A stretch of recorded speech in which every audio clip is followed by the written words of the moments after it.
Hello dear students, good morning.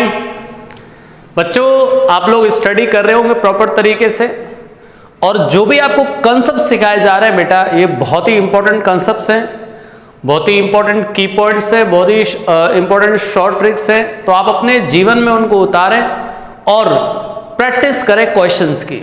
Physics में यही होता है, कंसेप्ट्स अच्छे से आ गए, शॉर्ट ट्रिक अच्छे से आ गई, तो फिर इंपॉर्टेंट होता है कि हम प्रैक्टिस कितनी कर पा रहे हैं। तो बच्चों, मैं आपसे यही कहूंगा कि आप बेस्ट से बेस्ट प्रैक्टिस करो, आप बेस्ट से बेस्ट स्कोर अचीव कर पाओ। चाहे कॉम्पिटिटिव एग्जाम कोई भी आप फेस करो 10+2 लेवल का, तो उसमें बहुत अच्छा स्कोर कर पाओगे। ठीक है, तो मेरा यही सजेशन आप लोगों को, फिजिक्स का जितना मैंने समझा है, फिजिक्स को जितने हमें कंसेप्ट्स आते हैं, शॉर्ट ट्रिक्स आती हैं, बेस्ट तरीका आता है, बट उसको अप्लाई करना सीखो, मतलब क्वेश्चंस प्रैक्टिस करना सीखो। ठीक है, तो मैक्सिमम प्रैक्टिस पे ध्यान दो, तो बहुत अच्छी ग्रो कर पाओ, बहुत अच्छा ग्रो ले पाओगे।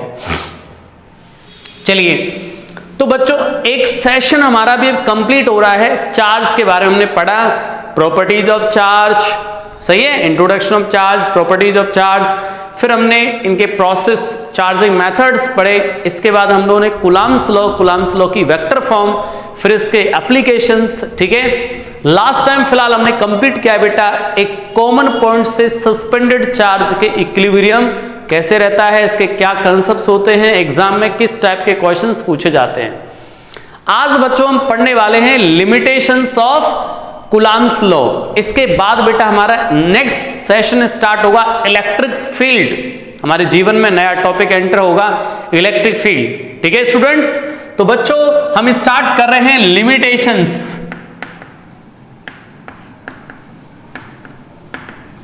Limitations of Coulomb's law.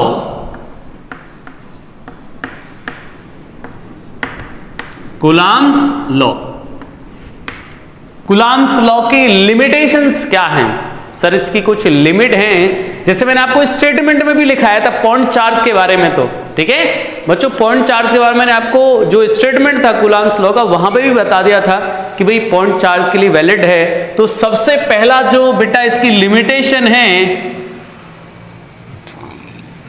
क्या आएगी बेटा?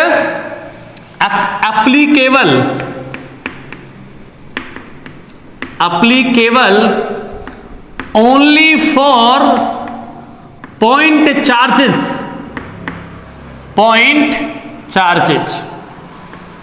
बेटा पॉइंट चार्जेस के लिए ही वैलिड है, अदरवाइज वैलिड नहीं होगा।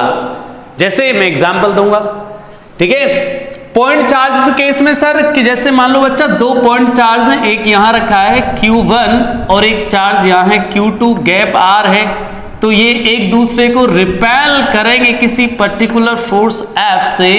समझ रहे हो? F की वैल्यू क्या लिख पाओगे? F is equal to K times of Q1 Q2 divided by R²। यही लिख पाओगे। कूलम्ब्स लॉ वैलिड होगा पॉइंट चार्ज के केस में। सर एक्सटेंडेड बॉडी आ गई तब बेटा एप्लीकेबल नहीं हो पाएगा। ठीक है, जैसे दूसरा, तो बेटा फर्स्ट पॉइंट ये हो गया। दूसरी चीज, फर्स्ट लिमिटेशन हमारी यही थी, applicable only for point charges. ठीक है, दूसरा पॉइंट पर फोकस करूं मैं बच्चों। सर अगर चार्ज बॉडी है आपके पास, चार्ज बॉडी, उनको आप पॉइंट मास कंसीडर कर सकते हो। कब? लेकिन उनके बीच का जो गैप है बहुत ज्यादा होना चाहिए in comparison to their sizes. ठीक है, जो इनके साइज है उसके रिस्पेक्ट में कैसा होना चाहिए बेटा? इनके बीच का गैप बहुत ज्यादा। तो हम लोग क्या बोल सकते हैं? If separation between two charged body, बेटा इसको हाईलाइट कर लो, charged body not point charge, is very large in comparison to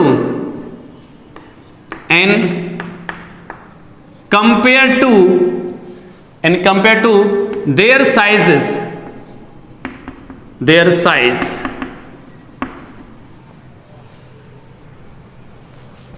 then Coulomb's law can be applied, can be applied. बच्चों यहां पर कूलम्स लॉ को हम लोग अप्लाइड कर सकते हैं किस केस में, जब ये चार्ज बॉडी है इस तरीके से और बच्चा इनके साइज जो है मान लेते हैं यार रेडियस आर, फिलहाल ऐसे मान लेता हूं मैं, इक्वल साइज रेडियस जो है वो कैसी है, लेस देन डी,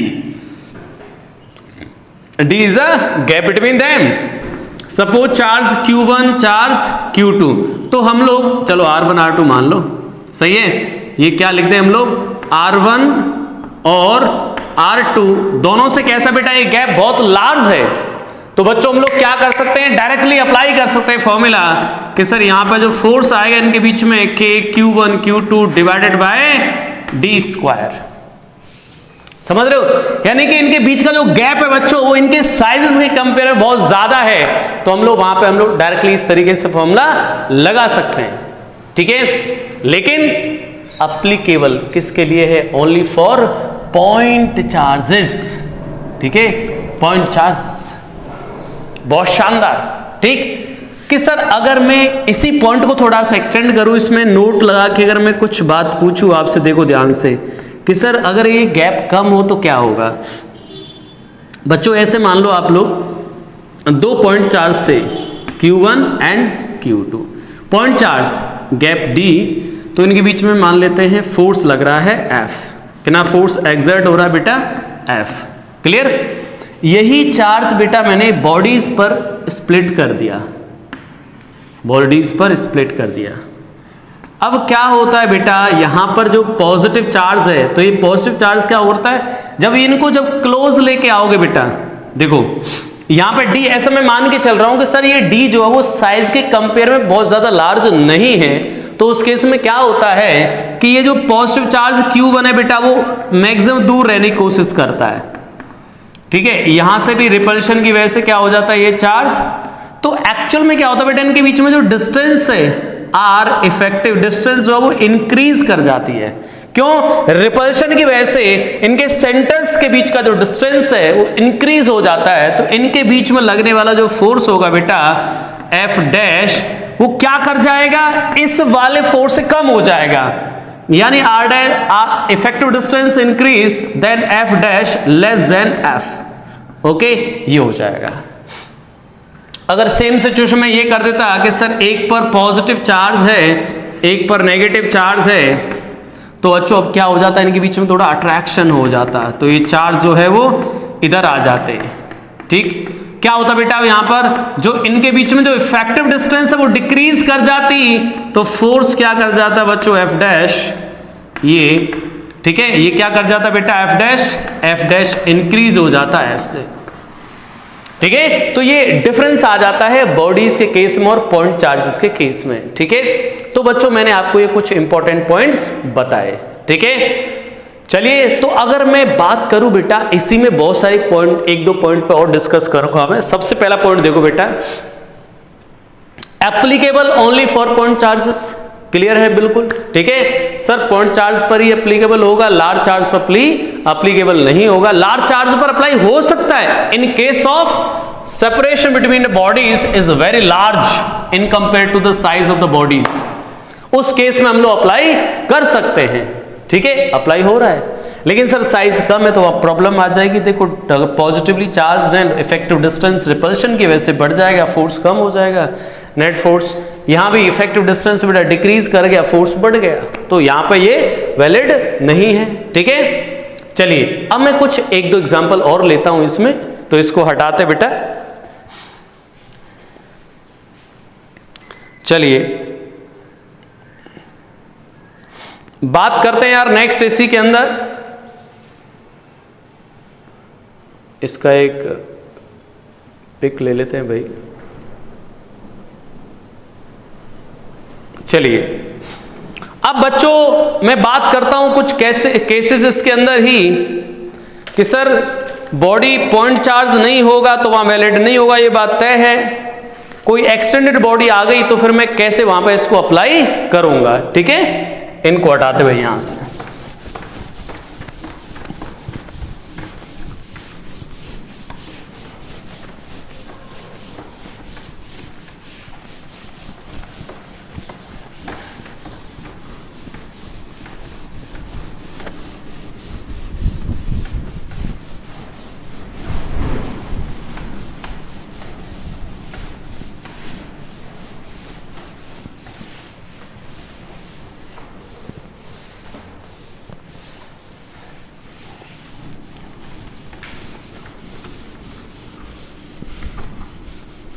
चलिए बच्चों, अब हम कुछ ऐसे एग्जाम्पल लेते हैं कि सर पॉइंट चार्ज के साथ कोई बॉडी आ जाए तो फिर क्या होगा, फिर मैं कैसे अप्लाई करूंगा इस लॉ को। तो बच्चों हम क्या करते हैं, एक ऐसा छोटा सा टॉपिक ले लेते हैं यार, force between a point charge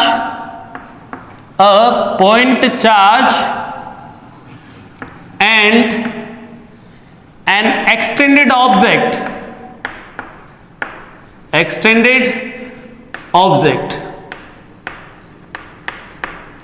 okay, force between point charge and extended object. ठीक है, कैसे सर पॉइंट चार्ज और एक्सटेंडेड ऑब्जेक्ट, बिल्कुल सर ये तो लॉ तो किस पर वैलिड है बेटा, पॉइंट चार्ज पर वैलिड है सर। तो एक्सटेंडेड ऑब्जेक्ट आ गया, उस केस में कैसे प्रोसीड करते हैं, तो एक चीज तो बेटा मैं आपको प्रॉपर तरीके से बताऊंगा, बाकी फिर मैं शॉर्ट ट्रिक लिखाऊंगा। ठीक है, जैसे बच्चों एक ये रॉड है, इस तरीके से रॉड ऐसे मान लेते हैं यार, ये रॉड है, तीखा मत मानो नहीं तो चार्ज लीकेज हो सकता है डेंसिटी ज्यादा की वजह से। बच्चों यहां पर ऐसे मान लेते हैं यार, चार्ज डिस्ट्रीब्यूटेड सर इस पे यूनिफॉर्मली, कोई फंक्शन भी हो सकता था, lambda is a charge per unit length,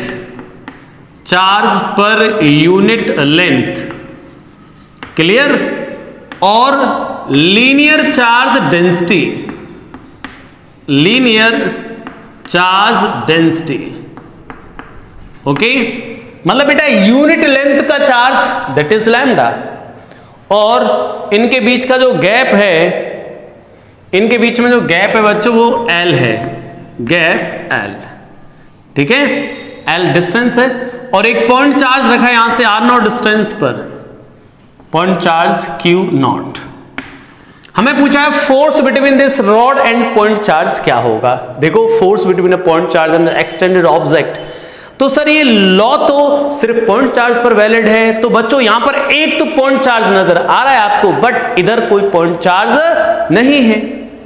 अब आप ऐसे कैलकुलेशन मत कर देना कहीं कि सर इस कंप्लीट रॉड का जो चार्ज है वो इसके सेंटर पर मान लेते हैं, सेंटर ऑफ चार्ज नाम की कोई चीज नहीं है। ठीक है, तो ऐसा नहीं है कि सर सेंटर ऑफ मास में जैसे मान लें यहां मान लो और फिर निकाल दो, ऐसा नहीं होगा भाई। तो सेंटर ऑफ चार्ज नाम का कोई वर्ड नहीं है, तो फिर क्या करेंगे सर, प्रोसीड कैसे करेंगे बच्चों, तो देखिए ध्यान से, प्रोसीड कैसे करना बेटा, इंटीग्रेशन कब काम आएगा वो। चलिए बेटा ऐसे करते हैं हम लोग इस तरीके से, हमें कूलाम्स लॉ ने यही तो बोला है कि दो पॉइंट चार्ज ढूंढ के लाओ तब लगूंगा मैं, तो चलो भाई हमारी तलाश शुरू हो गई पॉइंट चार्ज के केस में, और ये डिस्टेंस क्या है बेटा, यहां से ये सपोज ये Q0 और डिस्टेंस है बच्चों ये R0, ठीक है, यहां से यहां डिस्टेंस कितना है ये R0। एक एलिमेंट ले लिया मैंने यहां पर इस तरीके से, इस एलिमेंट पे चार्ज सपोज dq, और dq की वैल्यू आ जाएगी लैम्डा इनटू ये डिस्टेंस भी मान लेते हैं कि सर यहां से यहां तक का ये डिस्टेंस कितना है, बाय द वे x है, और ये वाला जो थिकनेस है वो कितना है dx। तो बेटा इस एलिमेंट पे चार्ज क्या आएगा, तो बच्चों lambda represent what, charge per unit length का चार्ज, तो dx लेंथ पे कितना चार्ज आ जाएगा बेटा, dx से मल्टीप्लाई कर दोगे, तो charge on this element dq which is equal to lambda into dx। Okay, अब क्या होगा सर, इस पॉइंट ये पॉइंट चार्ज है एक, और इसको भी बच्चा आप क्या कंसीडर कर सकते हो, आप लोग पॉइंट चार्ज कंसीडर कर सकते हो, बिकॉज dq स्मॉल वैल्यू, तो बेटा dq और ये एक पॉइंट चार्ज बन गया, इनके बीच में क्या लग जाएगा, फोर्स लग जाएगा, ये dq चार्ज क्या करेगा, इसको रिपेल कर देगा, और इस फोर्स का नाम बोल दिया मैंने df। df is a force due to dq on charge Q0। Same force बेटा Q0 भी dq पर अप्लाई कर रहा होगा, सही है, df मैं उसको नहीं लिख रहा हूं यहां पर, इधर देख ले रहे हैं हम लोग, तो बेटा क्या लिख देंगे, force applied by dq on Q0 कितना आ जाएगा बच्चा, d f is equal to कितना हो जाएगा भाई, k times Q not into d q divided by इनके बीच का गैप। समझ गए, इनके बीच का गैप। अब हम कर देते हैं बेटा दोनों तरफ इंटीग्रेशन टोटल फोर्स निकालने के लिए। तो total force comes out to be K times Q not into X square, D Q की वैल्यू कितनी है बेटा, लैम्डा इंटू डी एक्स। ठीक है, अब हम क्या करें यार, अब हम क्या करते हैं बच्चों, इसको इंटीग्रेट कर देते हैं। अब सोचो रॉड कंप्लीट कवर कब होगी, बताओ रॉड कंप्लीट कवर कैसे हो पाएगी। सर जब हम लोग एलिमेंट यहां ले रहे होंगे, इस पर्टिकुलर जगह पे आप एलिमेंट लेंगे तो x की वैल्यू जो x है बेटा, जब एलिमेंट की लोकेशन को डिनोट करता है x यहां से, तो एलिमेंट जब आप यहां लोगे तो x equal to R not, और जब आप यहां एलिमेंट लोगे तो क्या आ जाएगा बेटा, x की value R not plus L, यानी इंटीग्रेशन की लिमिट कहां से कहां तक हो जाएगी बेटो, यहां से आर नॉट से लेकर आर नॉट प्लस एल तक। तो यहां से बेटा जो फोर्स है वो कितना आगे बताओ, F force acting between a rod and a point mass K lambda Q not into इसका इंटीग्रेशन करेंगे तो -1/x आ जाएगा R not to R not plus L. ठीक है, इस तरीके से इंटीग्रेशन हो जाएगा बच्चों। k times of lambda Q not, और यहां पे लिमिट लगा दो तो माइनस साइन आ रहा है, तो पहले ये वाली लिमिट पुट अप कर दो बेटा, -1/r0 प्लस एल। तो आप लोग यहां से k लैम्डा क्यू नॉट कितना हो जाएगा, यहां पर R not plus L minus R not divide by R not plus L, ये तो मरमिट है यहां पर, तो ये वैल्यू आ गई आपके पास K lambda Q not L over R not plus L.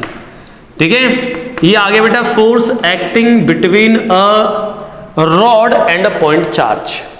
ठीक है, चलिए इसको बेटा मैं नोट कर देता हूं, एक बार इसका जो है फोटो ले लेते हैं भाई।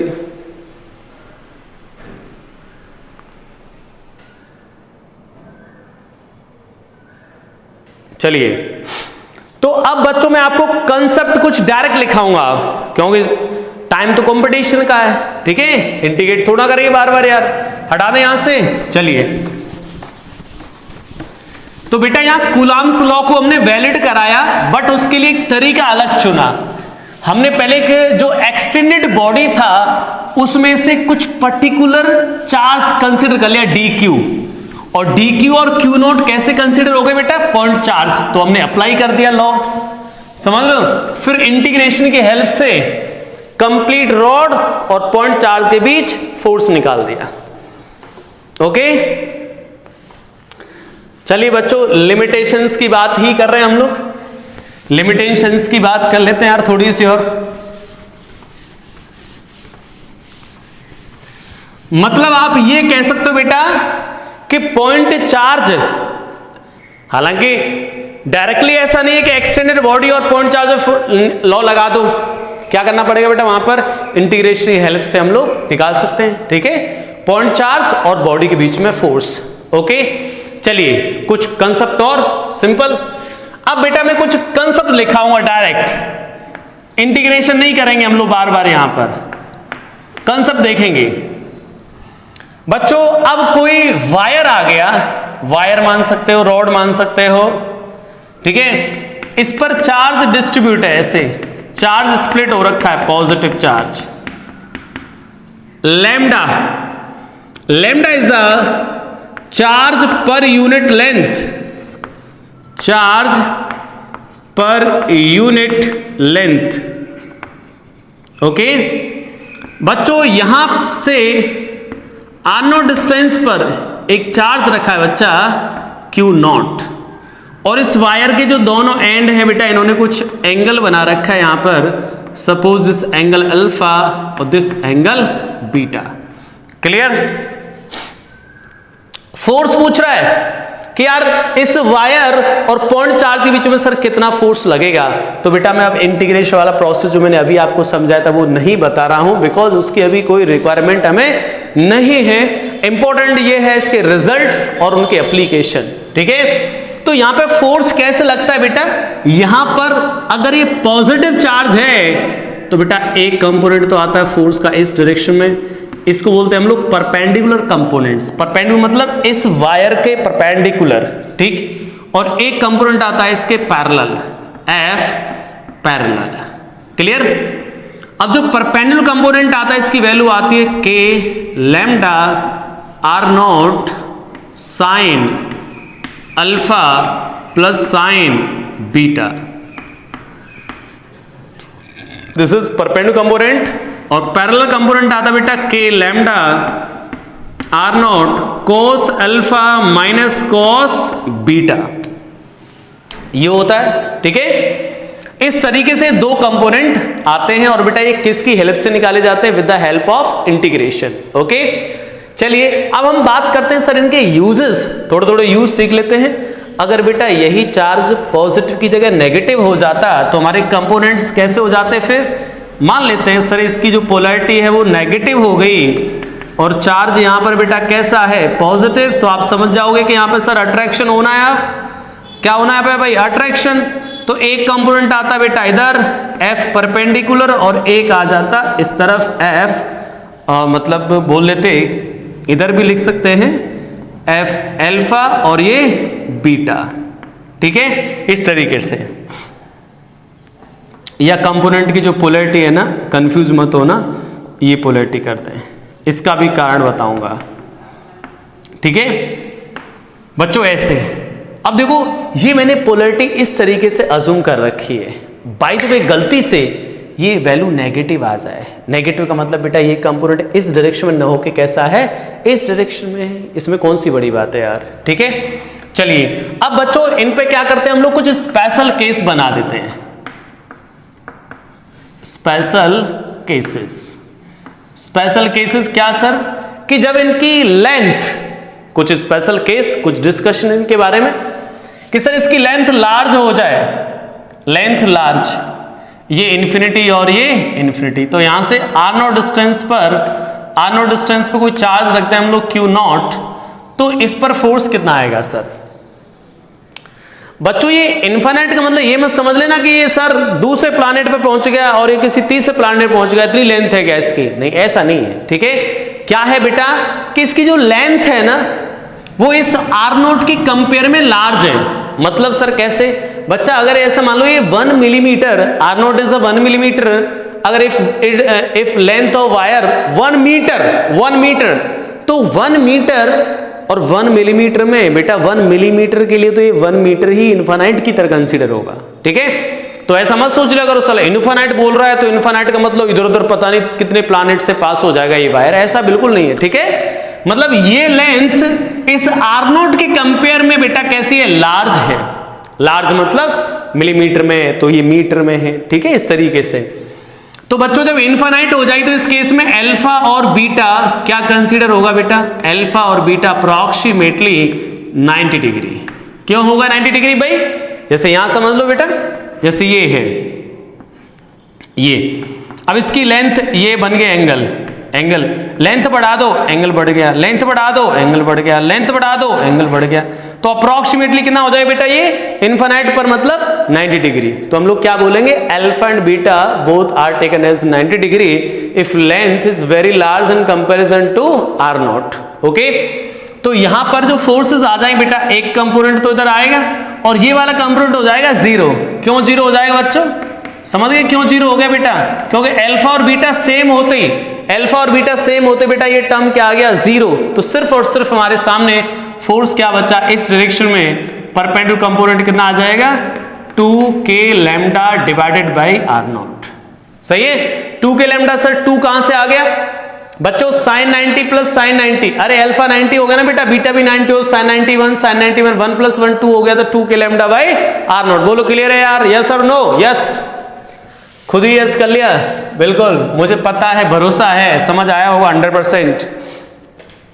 चलिए अब बात करते हैं सर नेक्स्ट केस की, सेमी इनफाइनाइट।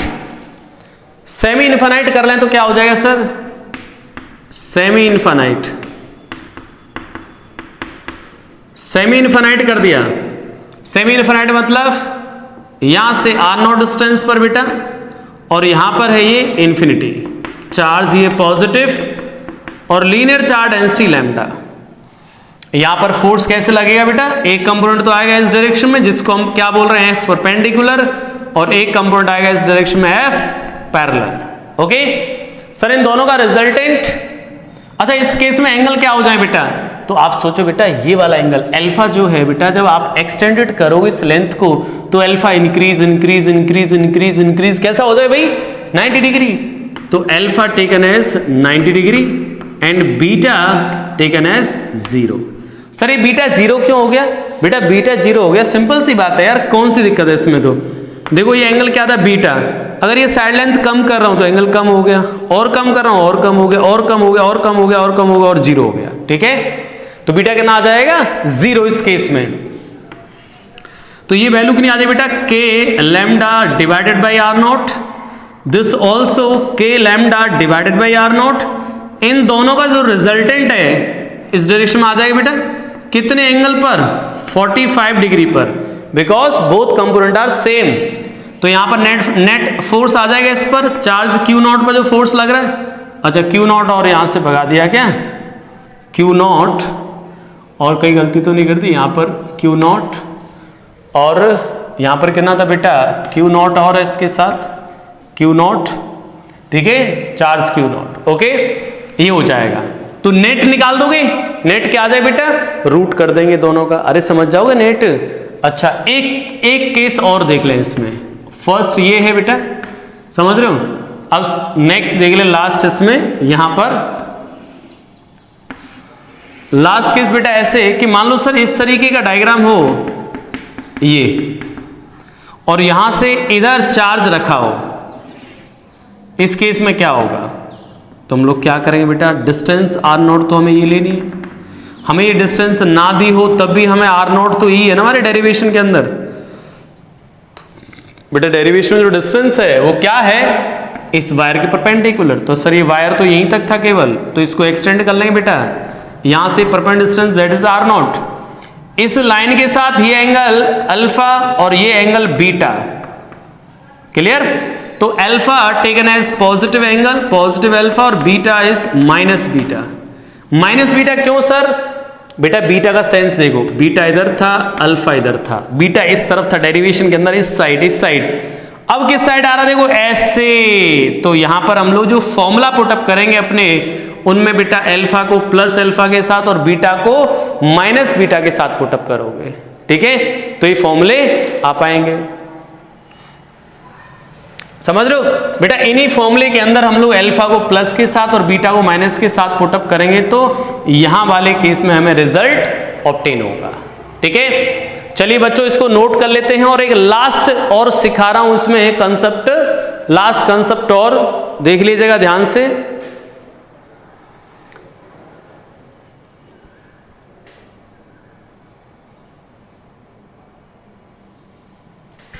चलिए लास्ट कंसेप्ट की ओर बात करते हैं भाई, इसमें क्या है,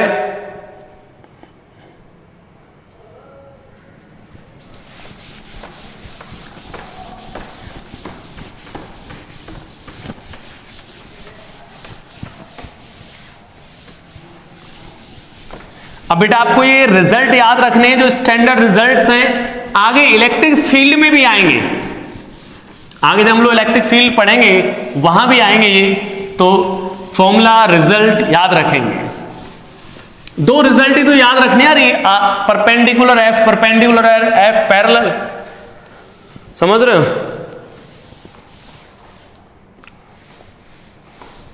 चलिए बच्चों, अब मैंने जैसे अभी स्ट्रेट वायर लिया था, स्ट्रेट रॉड ली थी, वायर बोल सकते हो, रॉड बोल सकते हो, सर्कुलर वायर ले लेते हैं, ठीक है, सर्कुलर वायर, फोर्स बिटवीन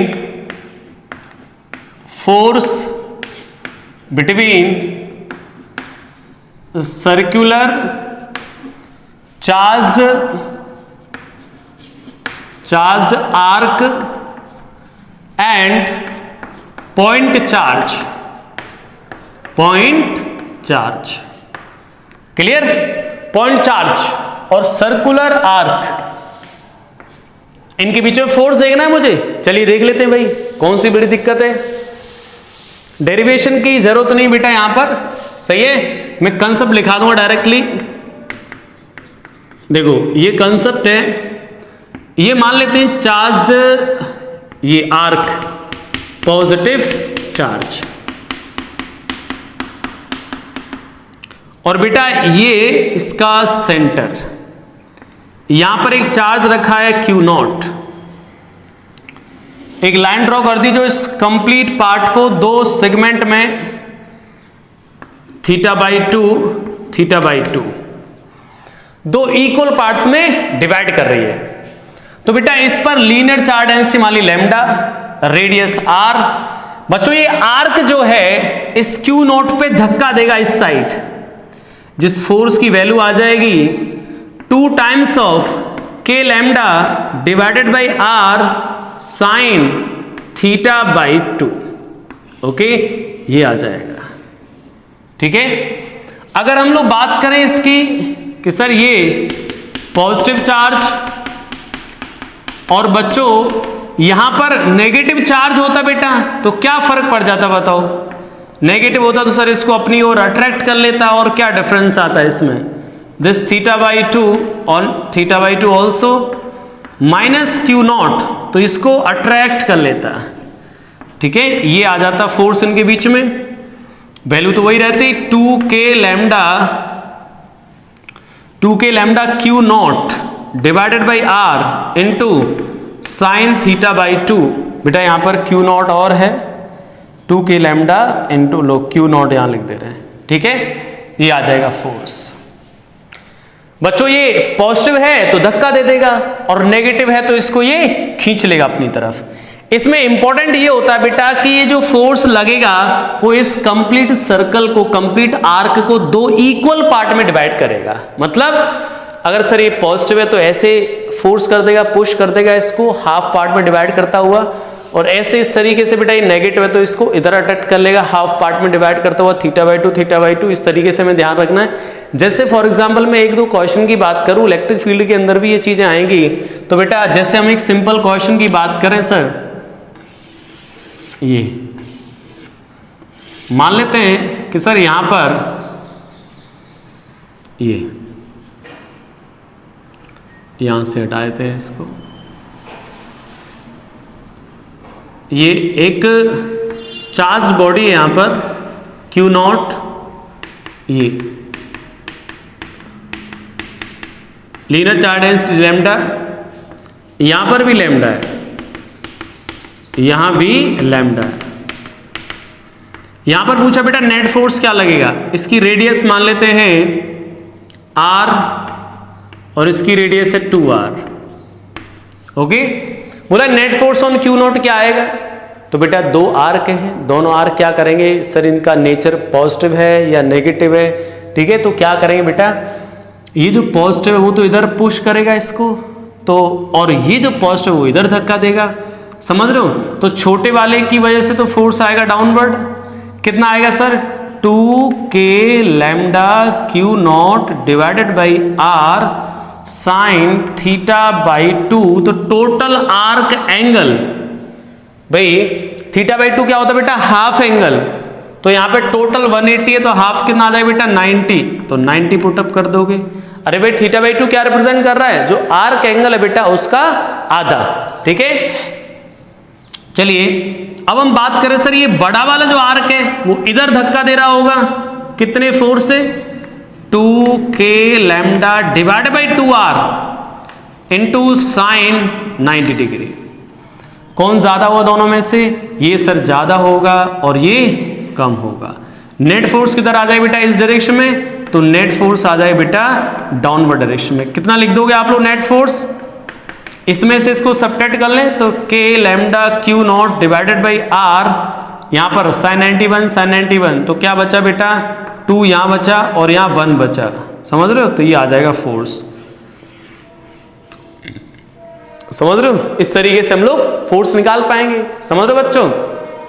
अच्छा ओके डियर स्टूडेंट्स, तो इस तरीके से हम लोग निकाल पाएंगे, फोर्स की वैल्यू आ जाएगी। ठीक है, चलिए अब इसमें बहुत सारे क्वेश्चंस बनाए जा सकते हैं कि मैं 2 आर्क दे दूं, 3 आर्क दे दूं, 1 आर्क दे दूं, बहुत सारे क्वेश्चंस बनाए जा सकते हैं। बस इंपॉर्टेंट ये है बेटा कि पॉजिटिव है सर तो अवे लग जाएगा फोर्स, नेगेटिव है तो टुवर्ड्स आर्क लग जाएगा। ठीक है, इस तरीके से हम लोग देख पाएंगे।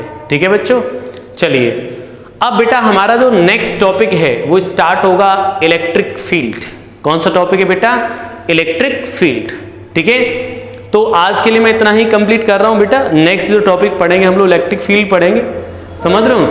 तो इंपॉर्टेंट टॉपिक है इलेक्ट्रिक फील्ड। अभी तो हमने छोटी छोटी चीजें पढ़ी थी और इसमें कूलम्ब्स लॉ डायरेक्टली वैलिड तो हो नहीं रहा, तो इंटीग्रेशन से हमने क्या रिजल्ट निकाल लिए। ठीक है, समझ लो बच्चों। तो 1-2 क्वेश्चन करा दिया, अब 1-2 क्वेश्चन और लिख दे रहा हूं, अगर तुम ट्राई करना चाहो घर पे आराम से बैठ के भाई। ठीक है, मान लेते हैं सर ये आर्क है, यहां से इस तरीके से ये इस डायरेक्शन में, और एक आर्क है इस डायरेक्शन में जो यहां एंगल बना रहा है 90,